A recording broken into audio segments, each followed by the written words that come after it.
আপনি কি জানেন প্রতিদিন অনলাইনে হাজার হাজার মানুষ প্রতারণার শিকার হচ্ছে? আপনি পরের টার্গেট হতে পারেন।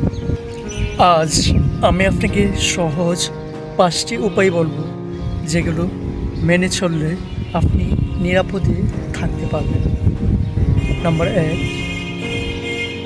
অজানা লিঙ্কে ক্লিক করবেন না। অনেক সময় ফেক SMS বা মেসেজ আসে, এগুলো থেকে বিরত থাকুন। নাম্বার 2, ওটিপি শেয়ার করবেন না। বিকাশ বা ব্যাংক কখনো ওটিপি চায় না। নাম্বার 3, ফেক প্রোফাইল চিনতে শিখুন। প্রোফাইল নতুন হলে বা সন্দেহজনক মনে হলে তা থেকে সাবধান থাকুন। নাম্বার 4, খুব বেশি লোভনীয় অফার এড়িয়ে চলুন। ফ্রি টাকা বা বড় পুরস্কার এগুলো হচ্ছে সাধারণ ফাঁদ। নাম্বার 5, নিজের পাসওয়ার্ড শক্ত রাখুন।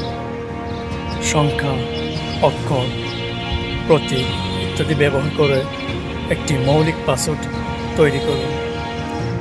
ভিডিওটি ভালো লাগলে লাইক, কমেন্ট এবং শেয়ার করুন, যাতে আপনার বন্ধুবান্ধবরাও নিরাপদে থাকতে পারে। ধন্যবাদ।